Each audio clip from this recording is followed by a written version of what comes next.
but one is greater than another. The lowest one is the animal. We call it the basement of human, making man, reducing man to the level of animal. And that is where we got the prostitutes, sex addict people, the rapists, those who cannot control their instincts, their urge, which we call sexual force. They become only animals. They just do like goats and chickens and others. They are animal, and they show animal love. They portray it in their character. Now, there are this love that comes down from heaven. The first one, which is number 3, is angelic love. Angelic love is a descending love. Love that comes down, and it is also the first level of agape. Loving like angels. You will see the difference. Then we have the 4th level of love, in which we are going to dwell, which is a higher level of love. We call the victim love. The love not only coming down from heaven, but that love unites with the eros, carry the wounds of the eros, and unite and become bonded. You can call that love another name, forgiving love. You can easily give it another name, wounded love. You can even give it another much further name, love that is not loved. And that is the love of consolers. You hear what I said? That is the love of consolers. The higher level of love. It is a union. So, it has gone down and picked up and take up the eros, form it within himself, and take it up to heaven. And this higher love we call the victim love is that love we also call the agape, the higher level of love of agape. We are going to explain these 4 types of love, even if it's not today, another day, if we did not finish on time. So, following these 4 aspects of love, you will now know how to ascend and where to ascend. So, I am now on the journey to ascension. Moving from animal. So, if I now talk about the animal love, human love, angelic love, and victim love, you know what I'm talking about in a brief way. But I will still explain the characteristics of each of them. So, in order to ascend, 3 things is standing out. 1, you should know that love that is only possessive, that is only looking to gain, that is not self-sacrifice, you have to take the opposite. And the opposite you have to take is self-giving. Love, the ascent of love begins with self-giving. I will explain it after mentioning the 3 points, the 3 steps of ascension of love. Number 1, self-giving. Number 2, dying. Number 3, resurrection. These 3 points is important for ascension. What is then self-giving? Self-giving is that love that discovers others, that others exist. It is not only me who exists. That what pains me pains others, which you discover within yourself. In this form, you are recognizing another person other than yourself.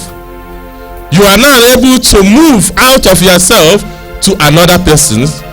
You're able to feel the pain others are feeling, as a Christian, then this is the beginning of ascension. You are no longer only looking for satisfaction of self. You need to make going out of yourself, moving outside yourself, in order to discover another person's pain and preserve that person's freedom. Self-giving. You sacrifice yourself. The other one, because of time, the second stage of ascending is dying. Look at what the scripture said. Unless a grain of wheat falls on the ground and do what? Died. From the hand. Why the scripture use that word falls? It reminds us of this self-giving. The wheat has to freely fall out of the sower. It has to falling out. Is like self-giving. You must be available. You must give yourself out. Then falling out of the ground is no longer on that sower's hand. It has moved from a distance. That is what we mean by self-giving. Are you following me? Now, the second one, he said, unless a grain of wheat falls on the ground and do what? And die. What is the meaning of dying? In order to ascend in love, one has to reach that level of not giving because of reward. Detaching from what you will gain from what you give. That is love. In this case now, it is no longer I trying to do this good because of what I will gain. There must be dying. That thing that makes a man alive is, every man, what shows that you are alive is if you lie down and maybe you are sleeping, somebody touches you, you wake up, or calls your name, you answer. That shows you are alive. You are now what? You are sensitive. But when you lie down, they call your name, you don't answer. They touch you, it doesn't move. They carry their ear, put inside your heart, and no sound. You are what? Insensitive. That is death. The only way to understand this spiritual way is that we are no longer considering our sensitivity over things. We are no longer feeling the gain or what we are going to receive from another person. We are selflessly offering everything. In short, we are no longer alive in the external. That is, we are no longer alive with those things that we desire so much. We have died to sin and we are now rising up again. Look at what he said on the third point, resurrection. When the wheat falls down, it will take time decay.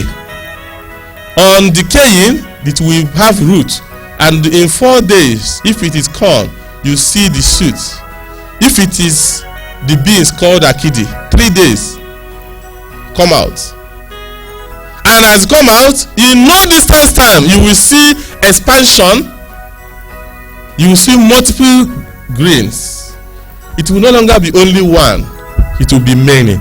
The fruit of that love who die and resurrect will be plenty. Precious Lord of Jesus Christ, may God reveal this mystery in each and every one of our hearts through Christ our Lord. Now, something is important, which I also want to see. Here, in this analogy again, you will see the mystery of incarnation, the mystery of the cross, and the mystery of resurrection. Christ demonstrated this. Coming down from heaven, God becoming man is like self-giving. Dying, giving himself. We can also see the mystery of the cross. which is the foolishness, something foolish in the eyes of man.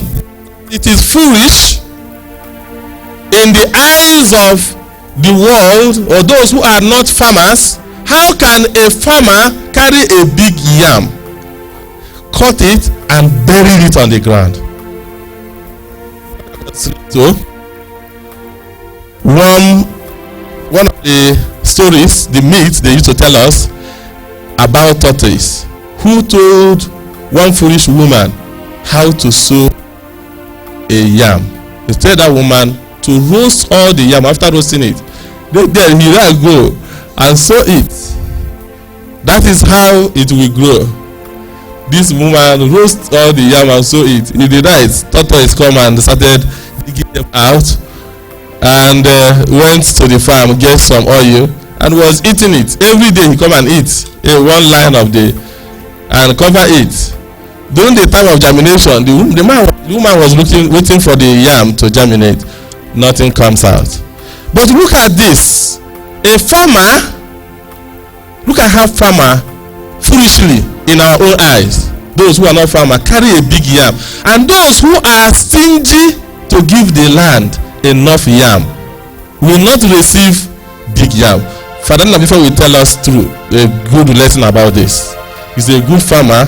When you see him sowing some big yam in the, you ask, Father, why this yam is too big? Cut it small. Say no. When you give generous, you receive what? As much as you give. If you also plant, you see yourself, you planted a seed, you are scattering it on the ground, and you leave it there and go, you are expecting something great. This is the mystery of the cross. Jesus Christ came into the world and died in order to harvest the fruit of love. This mystery about ascension of love is only revealed to simple hearts. So pay attention and ask God for the grace to get you up, to help you move higher from the lower level of animal love to the high level of victim love. Precious blood of Jesus Christ. Before I go into explaining these 4 levels, I would like us to see something interesting. Man is made up of body and soul. Is it not true? So, one of the greatest challenge of love we're going to have is when one try to become pure body. Maybe if you carry the body alone, you want to become animal, you will end up destroying yourself. If another man comes again and want to become pure spirit, is it possible to become pure spirit? You are no longer human being. You now go into the spirit. Now, do you know what you become? You also destroy the genuine love. There was one funny encounter in the 15th century. There's this one called Descartes. René Descartes is a philosopher, a priest as well, who turned the ideas of the whole thing, who bring into the world the new idea.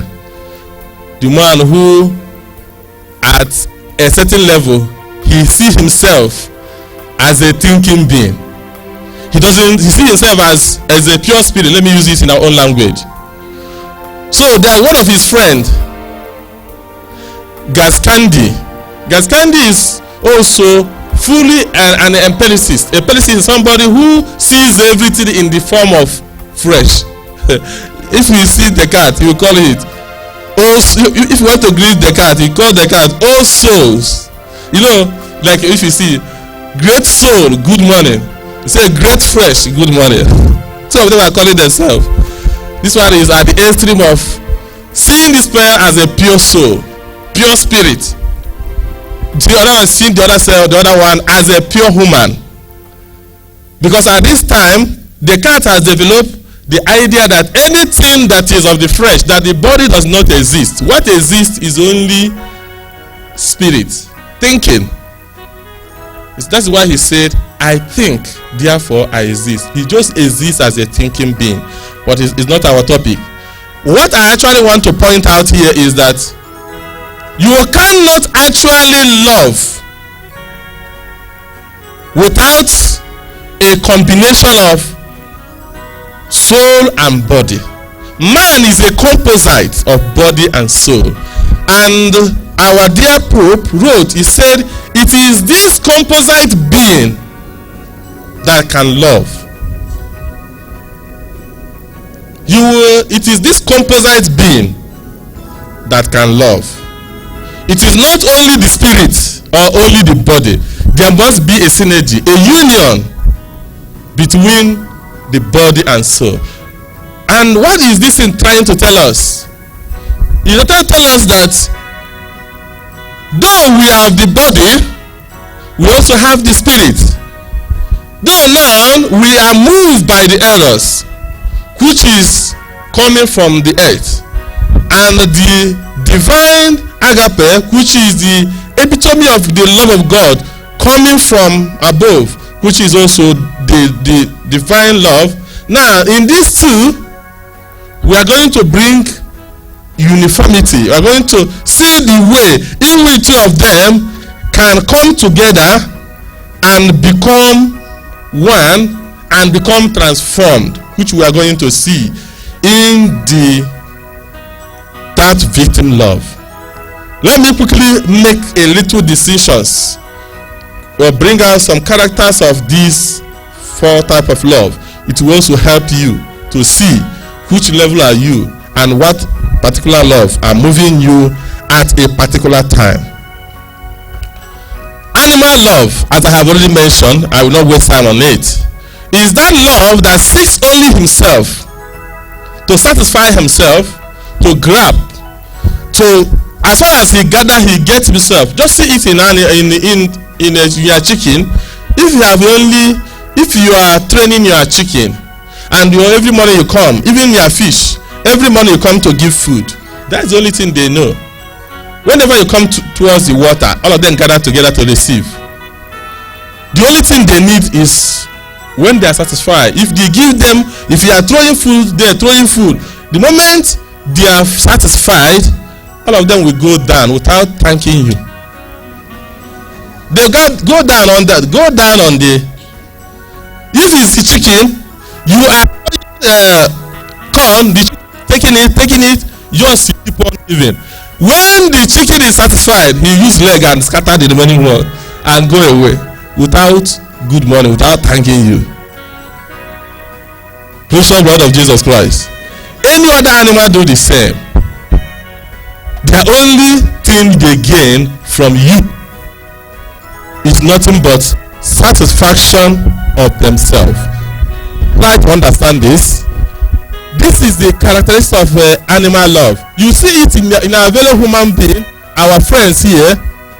You see it in people who come to us. They want to exploit us. They come in the sense that I love you, I care for you, I am interested. The only thing they want is to use you. The only thing they want is to make sure that they exploit you.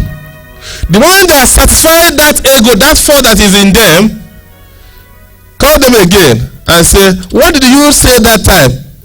Did you talk marriage? So come on, get out. I have called you and you have given me what I want, and therefore you should go your way. That is one of the reasons why we have to pity those prostitutes who have turned their body, the love, into a commodity. You know what is called commodity? Business. Material, what they sell. Things to be used to buy. Love is now for them. Love in terms of sensual satisfaction is what we can sell and what we can buy. It is now a commodity we can sell in the market. Then it is something we can use to satisfy ourselves. And as far as we satisfy ourselves and even exploit the person out of will or at will in many ways, we can, in this way, this type of love, animal love, keeps man under hold. A man become blind. You are no longer free. You lack freedom. Precious blood of Jesus Christ. The question I want to end on this part is, who is now losing? The person that is being exploited, or the person that is exploiting one another? The simple question is that both of them, I love the answer, both of them are a loser.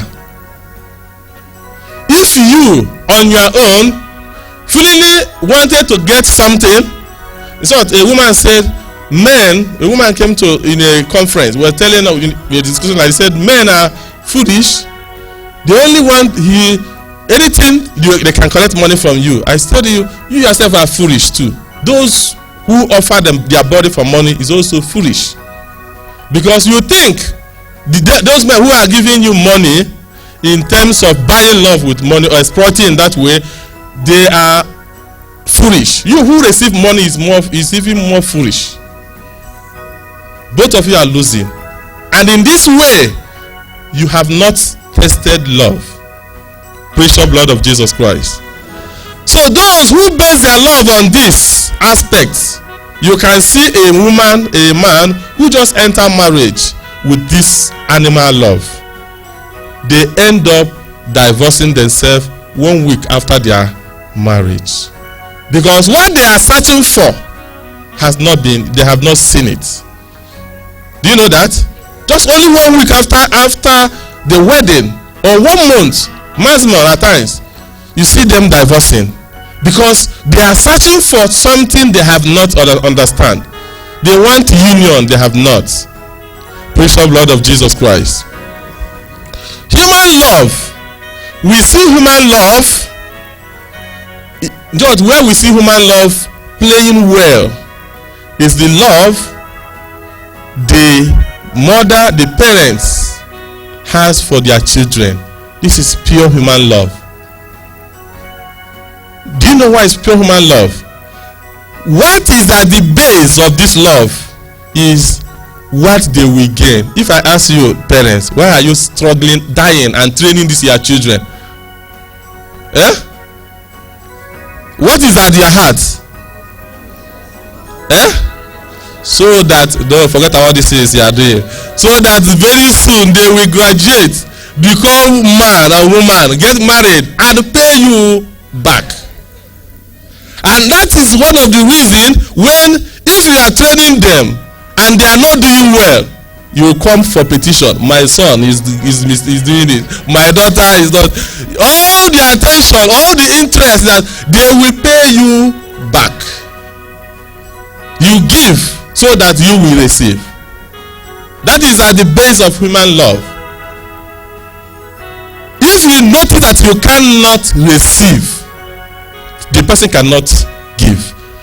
One of the reasons is this: when you see a child that is not your own and is living among your children, many men or women in the family will not be doing this way. It's not the way you train your own child, not the type of money you are giving the other one, not the attention you are giving your own child that you will give the other one, because you know that this person is not directly to me.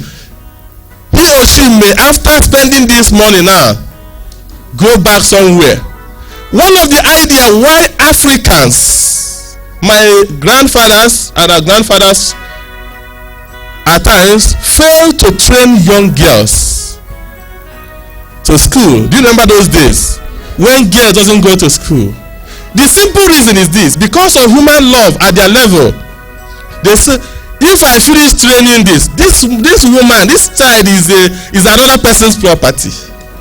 He will eventually leave me and go to a man who does not know what I suffer to train. Human love. This is the only basic way, the simplest way to understand human love. This is not a higher level of love which we need to ascend. In fact, here I want to divert. I will make a break and tell you how to move beyond these two errors which I mentioned before. You have three key words to move beyond, to make a move, and that three key words is renunciation, purification, and healing. What did I say? Renunciation, purification, and healing. I will explain. This is also three ladder to break through from these errors to the other aspect of love, to move a bit higher. What is renunciation? Renunciation simply means that thing you think you want to gain, you need to renounce it. Christ even made it very clear to us in one of his teachings. He said, all those who want to gain this life will do what? Will lose it. And those who have lose everything for his kingdom will do what? Will gain it. Give without looking for reward. If there is someone living with your family member, maybe you have a maid, train that maid as your own children, not minding what you will gain. This is what we call genuine love. You are now renouncing what is ordinarily, naturally in you, which is having that passion, desire to gain something from what I give. Renunciation. So it's very important for us to know that when love becomes genuine, you will see total renunciation. Now, purification. Purification means also the intention. Intention should be for the glory of God, not for the glory of man. That is what we call purification. Love has to be purified in the sense that I am not going to exploit, I'm going to sacrifice. And doing this sacrifice not for my own self but for the glory of God. Purification also means that at this level you will see human person as human person, not as a thing. The way we see, we look at things should change.